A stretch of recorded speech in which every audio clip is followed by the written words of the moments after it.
tiempo un embrión que estamos conservando fuera del útero materno. Y cada vez podemos sacarlo antes, si es necesario, del vientre de la madre cuando haga falta.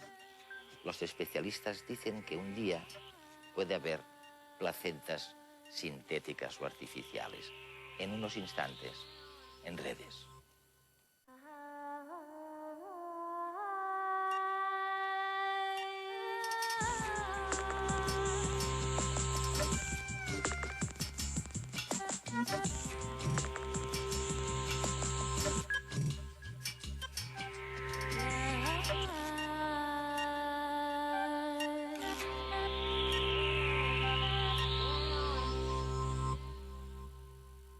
Las últimas investigaciones permiten conservar fuera del útero de la madre cada vez más tiempo el embrión.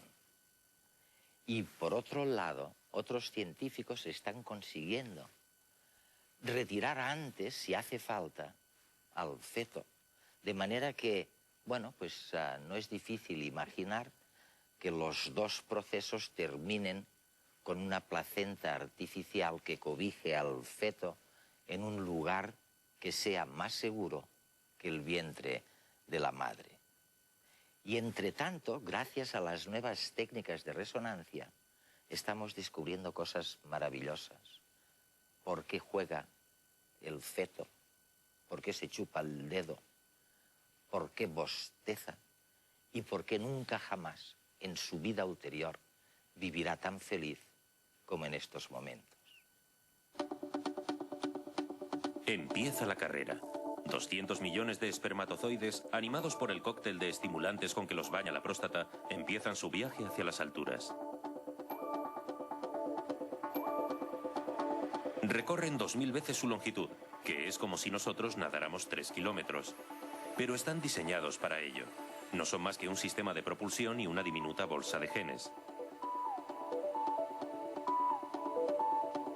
Cada una con un contenido distinto, por lo que en estas pocas horas, inconcebiblemente importantes, el resultado de la carrera decide la identidad de cada uno de nosotros. Y es una carrera de obstáculos. El primero, atravesar el estrecho cuello uterino. La mayoría caen, pero entonces aparece una ayuda inesperada. La vagina y el útero se contraen y ayudan a los espermatozoides a superar este primer escollo.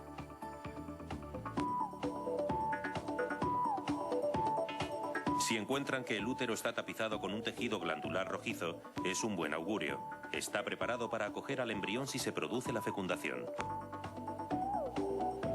Los supervivientes siguen escalando y alcanzan las trompas de falopio. ¿En cuál de ellas estará el óvulo?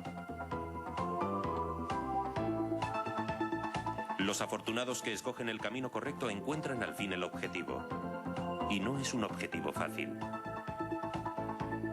El óvulo está protegido por varias barreras. La más complicada es la zona pelúcida y hay que atravesarla. El espermatozoide se adhiere a ella, sus movimientos se vuelven más frenéticos y secos y libera un cóctel de sustancias corrosivas. Gracias a ello, consigue excavar un pequeño túnel y acceder por fin al óvulo. Entonces este se convierte en el agente activo. Lo primero es evitar la entrada de otro espermatozoide, porque sería una sobrecarga genética fatal para el embrión. Por ello, tan pronto como un espermatozoide toca la membrana del óvulo, esta cambia sus propiedades eléctricas. Con ello, al mismo tiempo que evita la entrada de cualquier otro espermatozoide, provoca la liberación de sustancias que alteran la estructura de la zona pelúcida, que también se vuelve resistente. Una vez resueltos los problemas genéticos y finalizado el desmantelamiento del espermatozoide, los genes masculinos y femeninos acaban fusionándose. Ahora se trata de una nueva célula, la primera del nuevo ser, y debe informar a la madre que se ha producido la fecundación. Lo hace liberando una hormona, un agente químico que actúa de señal para que el cuerpo femenino empiece a prepararse para los 9 meses siguientes. Empieza el embarazo.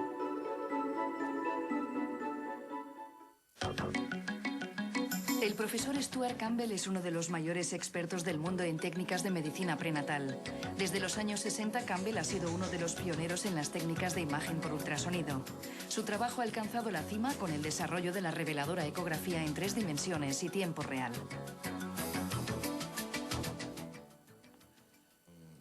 Profesor Campbell, la gente, bueno, y yo mismo, nos preguntamos a menudo qué puede estar haciendo esa cosita ahí dentro, solita, durante 9 meses y probablemente aburrida, ¿no?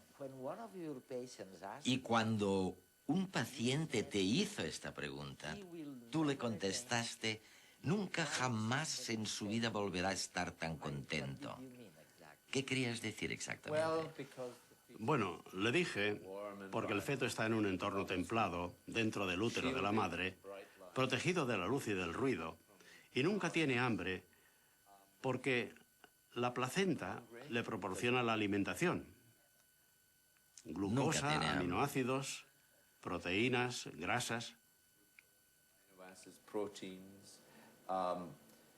Es decir, que el feto nunca tiene hambre. Siempre tiene oxígeno y está muy a gusto. Oye los sonidos de la madre y el latido de su corazón. El feto está muy próximo a la madre. Creo que, intelectualmente, el feto no está muy desarrollado. Los centros superiores todavía no se han desarrollado.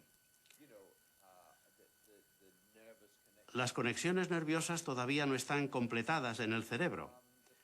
Pero seguro que el feto instintivamente tiene que estar muy contento. Y lo podemos observar por la cara sonriente que tiene después de 20 semanas. Nunca jamás estará tan feliz, ¿no? Sin ninguna responsabilidad, sin tener miedo. Nada de miedo.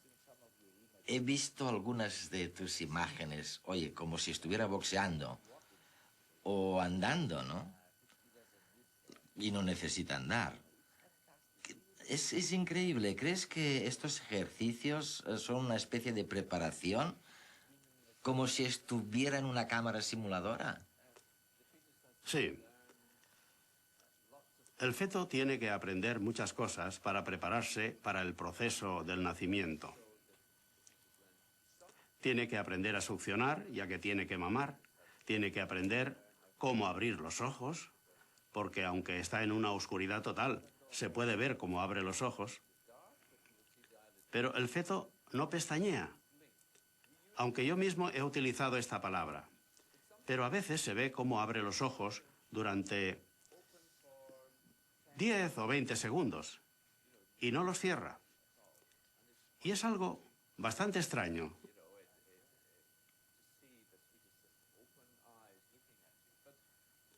O sea, que aprende a succionar, a agarrar cosas, a comportarse como ser un bebé cuando esté fuera. Si hace todo esto, respirar, llorar, es porque ha estado practicando en el útero. Y por supuesto, no ha hecho prácticas de respirar aire porque solo hay agua a su alrededor. Pero se puede ver cómo el feto practica la respiración para que los músculos estén preparados para después del nacimiento. O sea que podríamos resumir todo esto diciendo que hay 3 bloques o fases en la vida prenatal o fetal. La primera etapa, la segunda y luego el tercer trimestre. Aparentemente, corrígeme por favor, el primer trimestre es un momento frenético. Nunca, os lo he oído decir a algunos de vosotros, nunca en toda su vida se meterán tantos esfuerzos en tan poco tiempo. ¿Es así? Desde luego. Quizá podemos mostrar las imágenes de un embrión de 6 semanas hasta uno de 10 u 11 semanas. En solo 4 semanas se forma toda la anatomía. Y a partir de aquí, que son solo 10 semanas después de la concepción, es toda una cuestión de maduración. Es decir, que un desarrollo tan complejo de cada órgano del cuerpo tiene lugar en un periodo de tiempo tan corto que resulta increíble. El comienzo del movimiento del corazón a las 6 semanas y a las 7 semanas y media u 8 semanas se puede ver cómo las extremidades se mueven juntas. Y a las 9 semanas cómo se mueven independientemente. Y a las 10 semanas el movimiento es bastante vigoroso y a las 11 semanas. Y entonces a las 12 semanas se pueden ver estos movimientos tan complicados. El feto mueve los dedos de una manera muy delicada, se coge los dedos de los pies, hace movimientos como de dar pasos y salta en la pared del útero como en una cama elástica. Es una visión extraordinaria el poder ver todos estos cambios tan dramáticos. En tan poco tiempo. E incluso a las 12 semanas se puede ver el comienzo de la propia recepción. De tener conciencia espacial, se puede ver cómo el feto mueve las manos juntas y las sube y las baja. Está aprendiendo acerca del entorno y de su relación con el entorno. Durante las 12 primeras semanas pasamos de ser una única célula a convertirnos en un organismo muy complejo. Una vez las primeras células se implantan en el útero, se pone en marcha una impresionante cadena de sucesos rápidos y muy coordinados. Las células se multiplican, migran, se reagrupan, forman capas de tejido que se pliegan o se despliegan. Y a las 6 semanas, cuando medimos entre 2 y 4 centímetros, nuestro diseño corporal más básico ya está listo. Uno de los procesos más característicos de este periodo consiste en que las células madre dan lugar a otras células especializadas en realizar funciones concretas. Por ejemplo, aparecen los glóbulos rojos que transportan el oxígeno por la sangre o las neuronas que transmiten el impulso nervioso. El corazón es uno de los primeros órganos en aparecer y empieza a latir a los 22 días de la fecundación, cuando su tamaño no sobrepasa el de una semilla de amapola.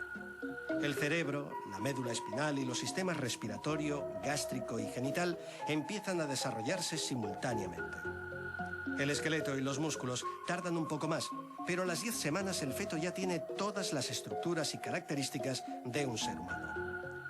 En el último tramo del trimestre el bebé mueve la cabeza y las extremidades y empieza a saltar usando las paredes del útero a modo de cama elástica. También realiza movimientos como si quisiera desplazarse hacia adelante y sostiene sus manos a la altura de la cara en la llamada posición del boxeador. Estos primeros comportamientos reflejos son esenciales para su supervivencia, así que no se cansa de practicarlos. Además, pronto no tendrá tanto espacio para moverse tan libremente, así que más vale aprovecharse. ¿Cuál es el acontecimiento más importante del segundo trimestre? El peso aumenta mucho y de forma lineal. En este momento las células no solo se dividen, sino que se agrandan. Hipertrofia y hiperplasia. En las últimas semanas, las células no se dividen. Solo se agrandan por hipertrofia, a excepción de unos cuantos órganos. En el segundo trimestre se dividen y se agrandan, de manera que el feto crece de manera muy ostensible. La segunda cosa es que los reflejos se hacen más complejos y empezamos a ver cómo el feto se prepara para el nacimiento.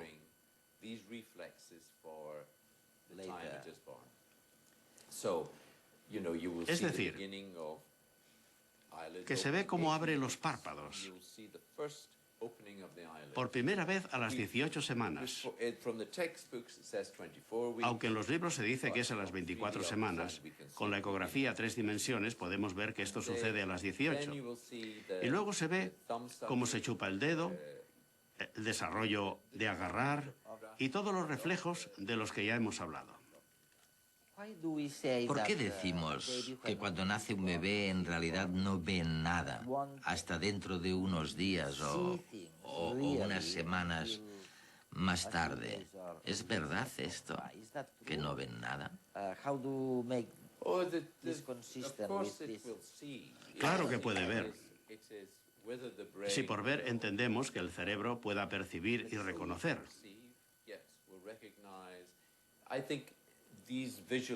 Creo que las imágenes visuales que los ojos pueden grabar no se imprimen en el cerebro durante un corto periodo de tiempo.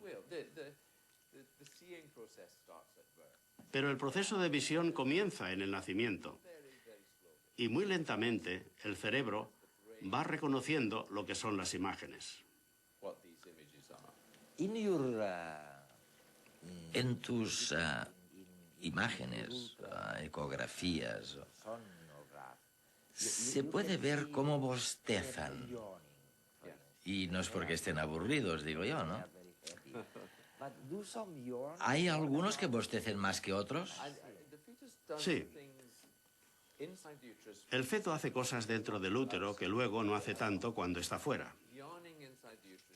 Bostezar dentro del útero es algo muy normal. A veces se les ve en estado de bostezar. Primero un bostezo, luego otro. Puede hacer hasta una sucesión de 10 bostezos. Es un misterio, pero hay otros muchos. Una de las cosas que hace el feto es sacar la lengua. Y en ocasiones la saca muchísimo. Sin embargo, un recién nacido no saca la lengua. Pero él saca la lengua.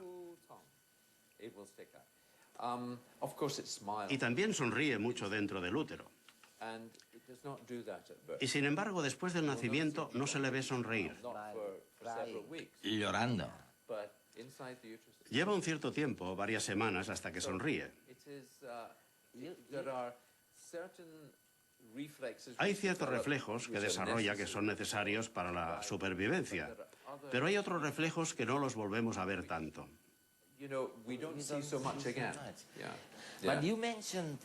Pero tú has mencionado la sonrisa a las 24 semanas, que es cuando ponen caras que expresan emociones. Caras emocionales, emocionadas. ¿Quiere esto decir que el sistema límbico, la parte del cerebro que dirige las emociones, ya está ahí? ¿Para qué diablos tiene emociones un bebé? Me gustaría saberlo. Creo que en realidad, y sé que me criticarán por esto, creo que la personalidad del feto se está desarrollando. Por ejemplo, los bebés que lloran mucho dentro del feto, y a veces se pueden observar bebés que lloran mucho en el interior, luego, ¿son bebés que lloran mucho y los que sonríen luego son bebés felices? Creo que la respuesta es que sí. He visto bebés que sonríen mucho dentro del útero y cuando el bebé nace sonríe, parece tan feliz. Y también he visto lo contrario, de forma que quizá están expresando la personalidad. O sea que en realidad las emociones, bueno, eso es lo que dicen los neurólogos ahora, ¿no? En contra de lo que decían hace años. Los neurocientíficos dicen que no hay ningún proceso sin emociones, que al principio de todo debe haber una emoción. Y lo que tú estás comprobando en el estudio de los historiales de tus pacientes es que efectivamente las emociones están en el comienzo de todo. Sí. Y dicen que hago un exceso de interpretación de los gestos faciales. Pero creo que se puede ver que son sonrisas genuinas. Y hay que recordar que las emociones son reflejos. De forma que no son necesarios los centros superiores para mostrar estos reflejos emocionales.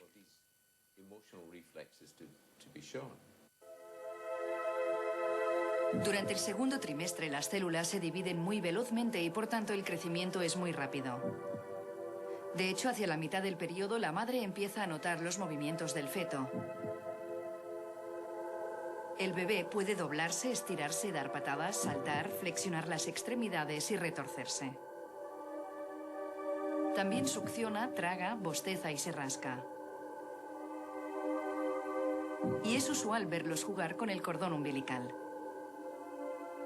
Todo es posible porque el cerebelo, que es el responsable de coordinar movimientos, se ha desarrollado rápidamente. Empiezan a crecernos las uñas, la piel, las cejas y las pestañas. En la semana 13 ya producimos bilis y orina y podemos oír ruidos. Algunos expertos aseguran que también distinguimos gustos diferentes. Y empezamos a tener hipo, aunque no hacemos ruido porque en la tráquea solo tenemos líquido amniótico. También aparece el primer tejido óseo y se pueden distinguir las costillas. Nuestros sistemas internos, como el circulatorio, el nervioso y el hormonal, continúan madurando, aunque todavía no son muy eficientes. A pesar de que en el útero no hay aire y de que todo el oxígeno nos llega desde la placenta vía el cordón umbilical, empezamos a realizar movimientos de respiración que ayudan al desarrollo de los pulmones y a practicar para después del nacimiento. Alrededor de la semana 17, el cerebro desarrolla los circuitos neurales que permitirán al bebé sentir su cuerpo y tener conciencia de que ocupa un espacio. Aunque esta capacidad no madurará del todo hasta después del nacimiento, cuando una gran variedad de estímulos llegue hasta sus sentidos, los primeros signos aparecen pronto en el desarrollo fetal. Tú eres, no sé si el mejor del mundo, pero desde luego uno de los grandísimos pioneros de las ecografías. Y a menudo, como los llaméis a estos especialistas, pero muy a menudo has dicho que observando las ecografías en 3 dimensiones o en 4 dimensiones, se consigue estrechar los lazos maternales. Y me pregunto, oye, ¿es necesario estrechar los lazos maternales? No en todos los casos. La mayoría de mujeres saben que tienen el feto y siguen así hasta el momento del nacimiento. Y el proceso de establecimiento de lazos es algo muy rápido. Pero hay un gran porcentaje de mujeres que no establecen los lazos y les lleva un cierto periodo de tiempo y no lo expresan porque están avergonzadas.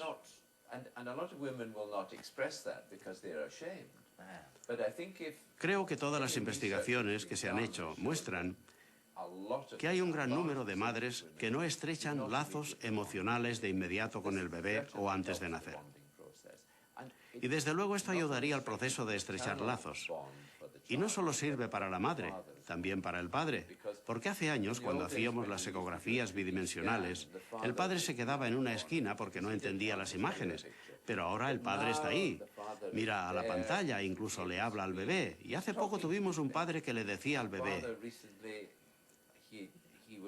Galileo, Galileo. Estaba muy emocionado de ver a su hijo, que se iba a llamar Galileo.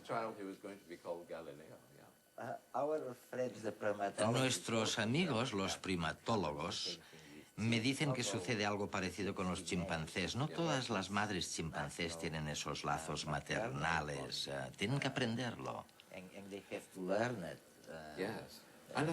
Sí, y especialmente en la actualidad. Con las madres que trabajan en negocios y son sofisticadas y tienen intereses intelectuales más elevados.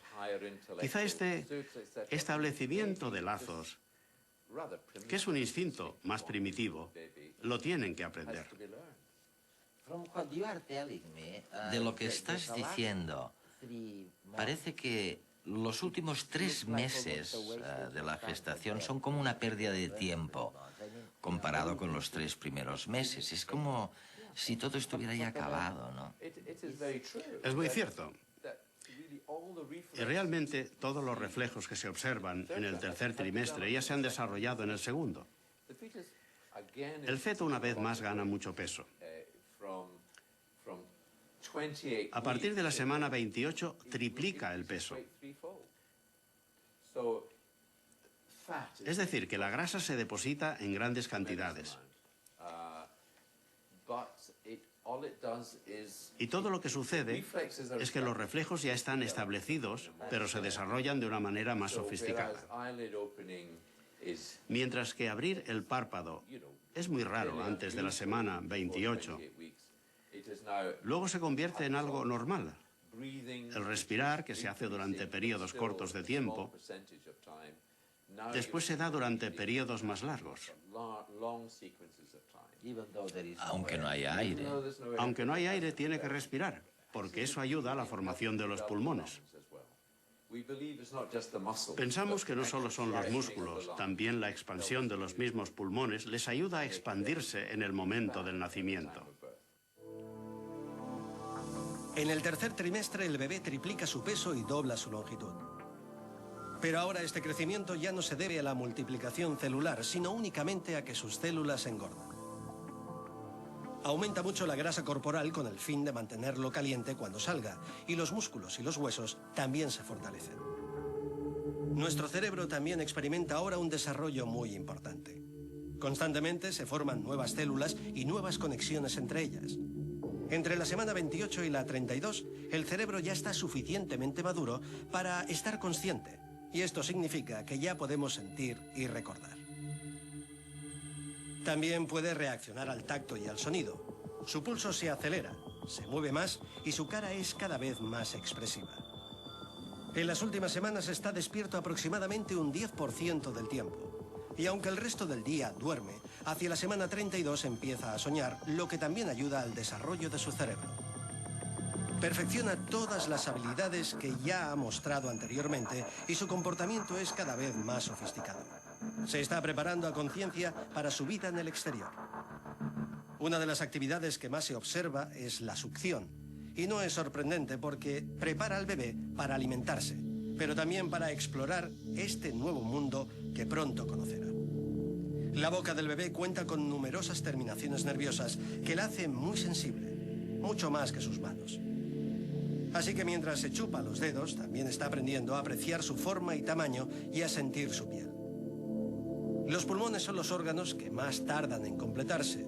No lo hacen hasta el final de este último trimestre y su expansión definitiva no tiene lugar hasta después del nacimiento.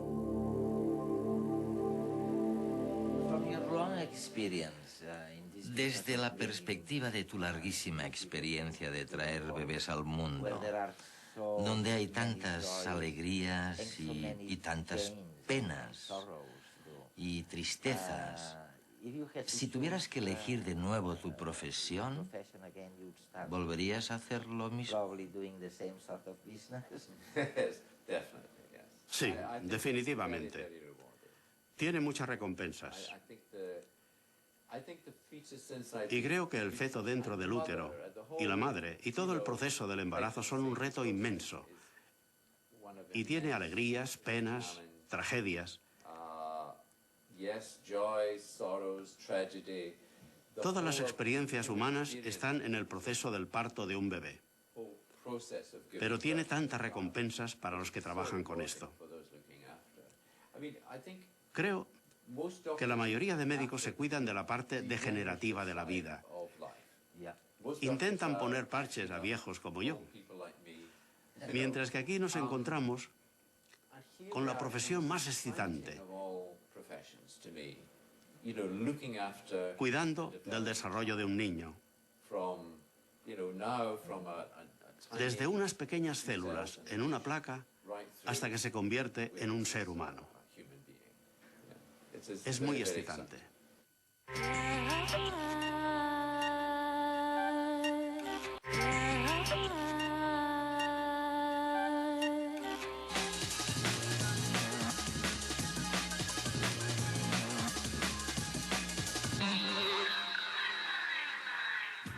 Saber el nivel de estrés a partir de ahora será tan sencillo como conocer la tasa de glucosa o de colesterol. Tan solo será necesario someterse a un escáner cerebral y medir las ondas que generan nuestros pensamientos. Varios son los datos a tener en cuenta a la hora de realizar la determinación. Las ondas beta están relacionadas con la inquietud, las alfa con el optimismo, las teta con la fantasía y las delta con el sistema inmunitario. En el Centro Euroespes de La Coruña han iniciado un programa piloto para hacer diagnósticos dentro de un programa que también predice el riesgo de padecer infartos y ictus. Se trata de una prueba que en pocos minutos obtiene un mapa del cerebro muy exacto de cada paciente. Además de conocer el estado emocional, también se puede determinar la intensidad de cada sentimiento. Cuando las zonas del escáner son azules, la actividad cerebral es muy baja, mientras la actividad más alta se identifica con el rojo. Parir es cosa de tres: bebé, madre y padre. Y es que un revolucionario ensayo demuestra que los padres también sufren cambios en su estado de ánimo cuando su hijo llega al mundo. Queda patente pues que, contrariamente a lo que se creía, los hombres también sufren depresiones posparto. Los hombres también sufren depresión posparto y en la misma proporción que las mujeres. El 17% ve alterado su estado de ánimo cuando tiene un hijo, según se desprende de un estudio realizado en la Universidad de Jerusalén. Dicen los expertos que hasta ahora no se había detectado porque no se hacían las preguntas correctas a los hombres y ni siquiera se les tenía en cuenta. Parece ser que el principal síntoma para detectar la depresión posparto en los varones es la negación de cualquier dificultad para afrontar la nueva paternidad. La investigación se ha realizado con la ayuda de un centenar de voluntarios a los que se ha analizado el estado de ánimo antes y después del parto. La Vía Láctea y sus secretos no dejan de sorprender a físicos y astrónomos. Gracias a los potentes telescopios del Observatorio Europeo del Sur, se ha identificado un supercúmulo galáctico de más de 200.000 estrellas. Astrónomos europeos han descubierto el mayor conglomerado de estrellas de la Vía Láctea identificada hasta el momento. El supercúmulo estelar está constituido por cerca de 200.000 estrellas, algunas de ellas hasta 1 millón de veces más luminosas que el Sol. Además, el cúmulo es el más cercano a nuestro planeta descubierto hasta la actualidad. Se estima que el grupo es muy joven, tiene entre 4 o 5 millones de años y contiene miles de estrellas gigantes, algunas 30 y 40 veces más pesadas que el Sol. El cúmulo ha estado oculto tras una gran nube interestelar de gas y polvo en la Vía Láctea y ha podido ser descubierto usando los telescopios del Observatorio Europeo del Sur. El estudio del supercúmulo permitirá conocer mejor los detalles de la formación de estrellas. En el año 2008, un innovador laboratorio oceánico surcará los mares del planeta. Se llamará Sea Orbiter y será una especie de velero de formas futuristas. La estación nace con la voluntad de revolucionar la manera de afrontar la exploración del mundo submarino. La estación estará terminada antes del 2008 y costará 25 millones de euros, en los que están incluidos los gastos de la primera misión, estudiar la corriente del Golfo de México. El laboratorio será un barco de 51 metros de altura, de los que 31 estarán bajo el agua y que facilitará información a todo tipo de científicos, desde exploradores marinos a expertos de la NASA. El Sea Orbiter tendrá capacidad para que vivan y realicen su trabajo 18 científicos. El laboratorio, además, contará con una serie de robots submarinos con capacidad para realizar inmersiones de 600 metros de profundidad, así como cámaras de descompresión para los científicos. Entre los parámetros que se podrán analizar se encuentran la salinidad, la temperatura, la concentración de CO2 y la biodiversidad de los océanos.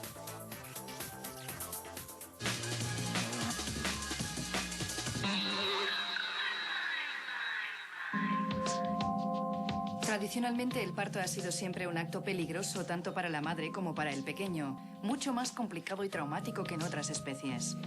Sin embargo, esto no explica que el 10% de los partos presenten complicaciones importantes. Las causas por las cuales puede morir un feto dentro de su madre son innumerables, pero si nos ceñimos a las más frecuentes, la primera es la existencia de un defecto congénito. La segunda es que hay una insuficiencia placentaria, o sea que la placenta, por alguna razón, que también pueden ser varias, no funcione correctamente, no alimente correctamente al feto y el feto muera.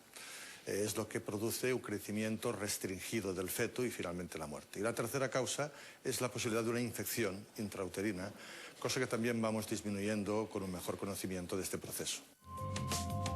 Sin embargo, en el siglo XX la mortalidad ha disminuido de manera radical. Actualmente se puede descubrir la existencia de un feto en malas condiciones y parar el embarazo antes del desarrollo del niño. En los últimos 30 o 40 años han sido decisivos para disminuir la mortalidad perinatal como 100 veces ha disminuido. Y ello es debido, primero, a lo que le he dicho antes, de la posibilidad de diagnosticar los defectos congénitos, pero en el parto lo más importante ha sido la posibilidad de acceder al conocimiento de la situación, de la condición del feto, mediante las pruebas biofísicas y bioquímicas. El profesor Salling inventó, digámoslo así, un sistema que se llama método Salling para estudiar la bioquímica del feto. Extrayendo sangre de la cabeza del feto se puede medir el metabolismo en el momento del parto. Actualmente, además, en el momento del parto se puede detectar el estado del corazón del feto, haciendo un electrocardiograma y mostrando sus constantes vitales. También se puede averiguar mediante la pulsiometría la función respiratoria del niño. Hace 45 años realizamos el primer examen directo del feto durante el parto. Gracias a esta técnica, aprendimos a detectar si un feto estaba en peligro por falta de oxígeno. Para ello tomábamos muestras de sangre del feto. Actualmente esta práctica se ha convertido en un método preventivo muy usado, aunque parece que haya pasado mucho tiempo. En realidad, comparada con la historia de la medicina, fue hace nada, ya que la ciencia médica ha existido desde hace más de 2000 años. A pesar de su juventud, esta nueva ciencia ha salvado la vida a miles de mujeres durante el siglo XX. Ahora tenemos nuevos métodos en los que la paciente está involucrada, ya que puede examinarse ella misma 2 veces por semana y medir su salud. El riesgo más frecuente es la infección. De todas maneras, yo diría que el 90% de las veces el útero es el mejor lugar para el feto. Así pues, lo que debemos hacer es concentrarnos en los casos en que no lo es y así poder encontrar nuevas soluciones para prevenirlos. El reto del futuro será minimizar el riesgo de los embarazos más todavía. Algunos piensan en construir incluso úteros artificiales, algo que todavía suena a ciencia ficción. Sería una cosa excelente, estupenda, magnífica, tan magnífica y excelente que no la contemplamos por ahora. O sea, los médicos la vemos en todo caso en un horizonte muy lejano. No lo viviremos nosotros, ni siquiera nuestros hijos. La doctora Hun-Xin Liu trabaja en la Universidad de Cornell. Sus investigaciones dirigidas a combatir la infertilidad tienen ahora un objetivo claro: conseguir un útero artificial donde un embrión humano pueda desarrollarse. Al parecer,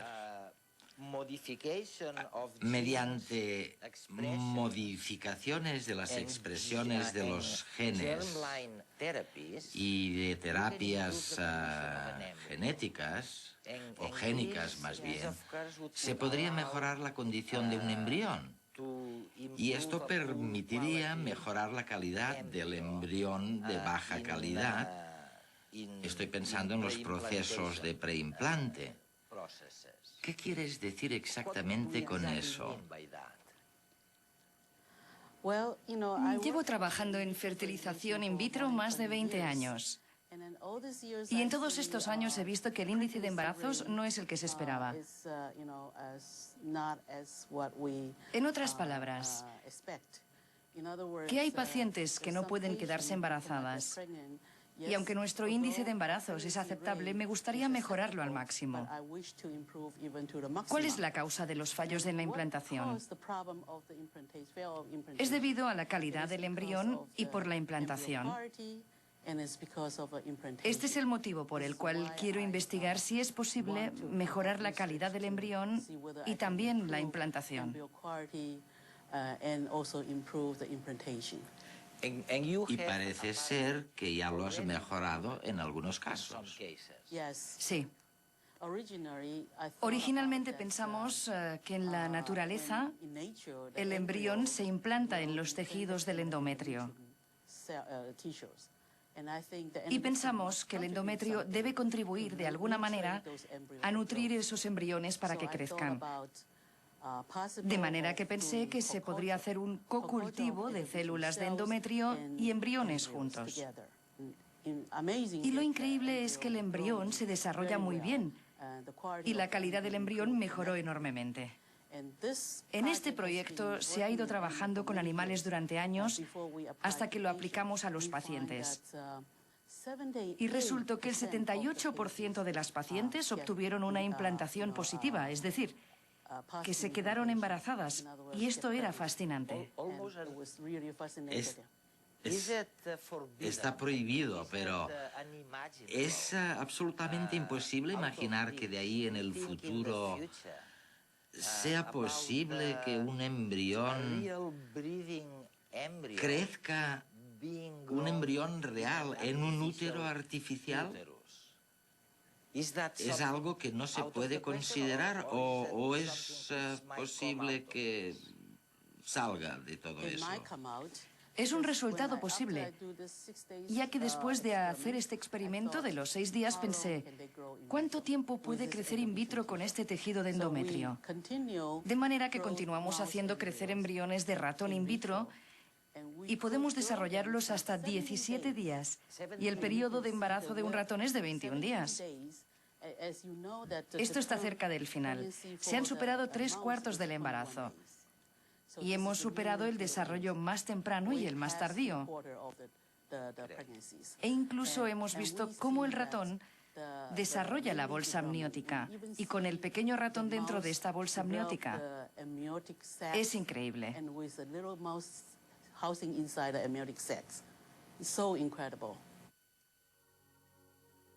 Así es como nos imaginamos el lugar donde se desarrolla un feto humano durante los 9 meses de la gestación en el vientre materno. Y así es una placenta artificial diseñada por experimentaciones realizadas desde los años 80 para mantener a bebés muy prematuros. El feto permanece en un recipiente de plástico, el incubador, lleno de un líquido mantenido a 39,5 grados. Su composición es muy similar a la del líquido amniótico, donde baña el feto en el vientre de la madre. El circuito externo de bombas, catéteres, reservorios, controladores de flujo e intercambiadores de calor tiene como misión alimentar al feto, liberarle de sus propios residuos y mantener todos los parámetros constantes. 2 catéteres, uno por la arteria y otro por la vena umbilical, se conectan a todo el circuito extracorporal. La sangre utilizada por el feto pasa por la arteria umbilical y se vierte en un reservorio cuyo volumen se mantiene constante mediante un sistema de control de flujo. Desde el reservorio, la sangre es bombeada a través de una membrana de fibras de silicona que actúa como un pulmón artificial.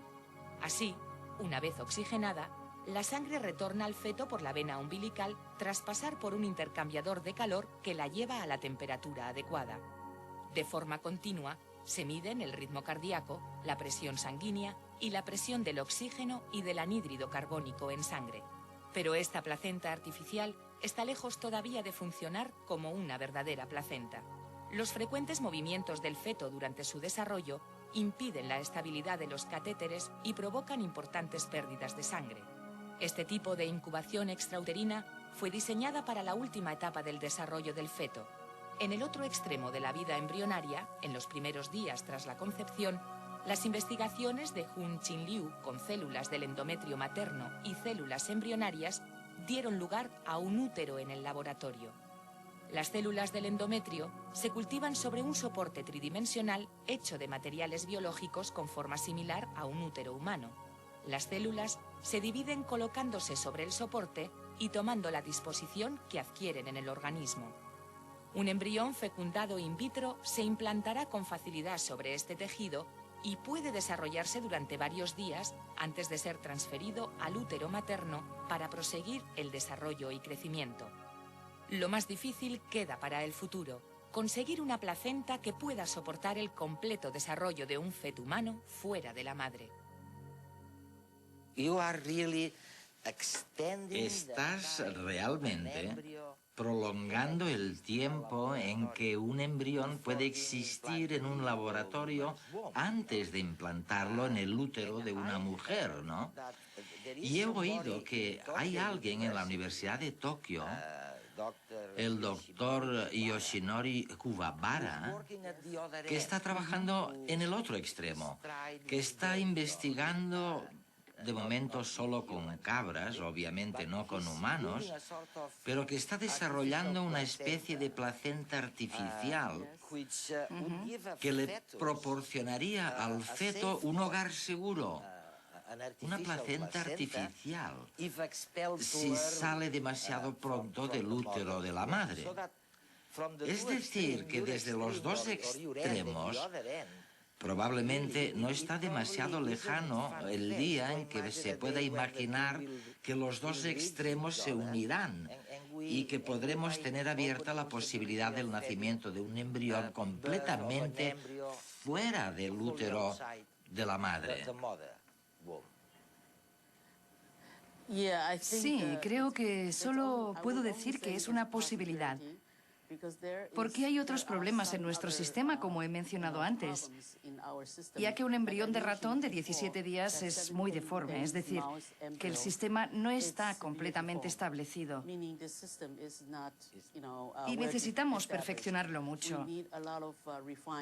Y tenemos que seguir trabajando en esto. Si podemos seguir trabajando, es posible que los dos extremos se unan. O quizá es posible que mi sistema produzca un bebé vivo. ¿Quién sabe?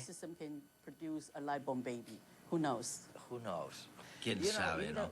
¿Sabes que en el pasado le llamaban algo así como ectogénesis a la teoría que consistía en construir un lugar más seguro para el embrión?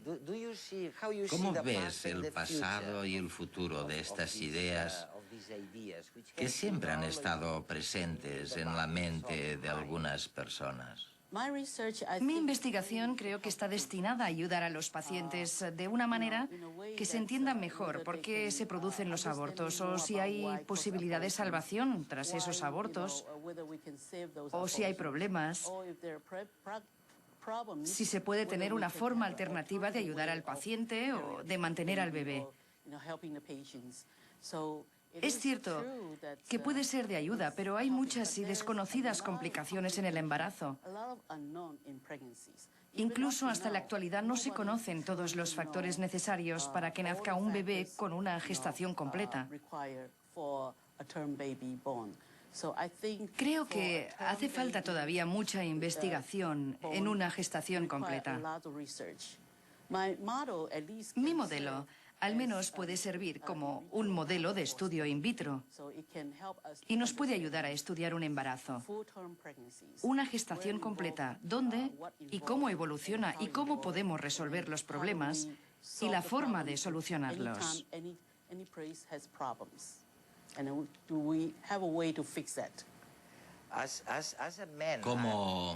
Como hombre y padre de 3 hijas, 2 de las cuales han tenido bebés, no puedo estar más de acuerdo contigo. En algunos casos, no sabemos hasta qué punto no sabemos nada del embarazo, o muy poco, ni de los embriones y de cómo funciona todo en realidad. Es increíble. En realidad nadie lo sabe. Yo tengo 2 hijos y yo misma tampoco lo sé. Pero aprendemos poco a poco estudiando e investigando y vamos juntando las piezas del rompecabezas para tener más información para el futuro. Este simple acto, llevado a cabo por primera vez en 1978, hizo posible lo que conocemos como fecundación in vitro.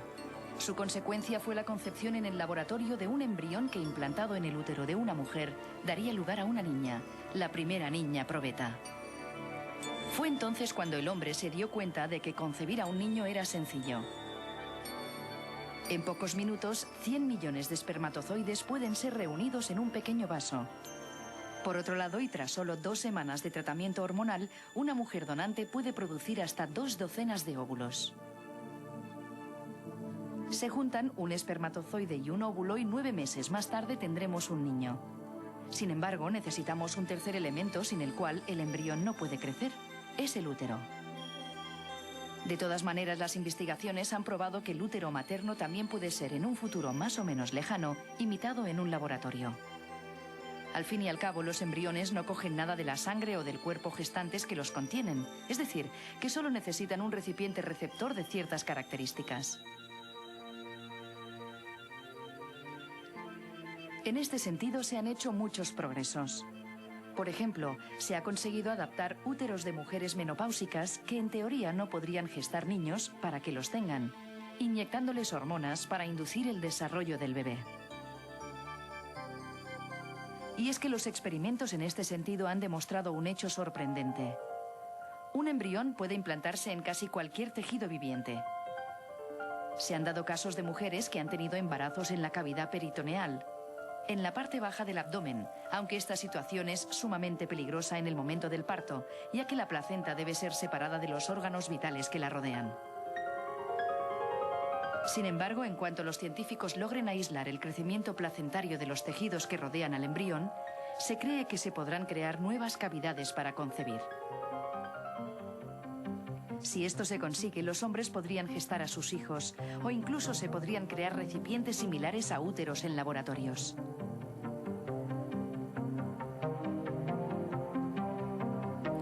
Mientras que los niños prematuros cada vez resisten mejor las condiciones externas y la concepción se realiza cada vez más a menudo fuera del cuerpo materno, los embarazos se van acortando.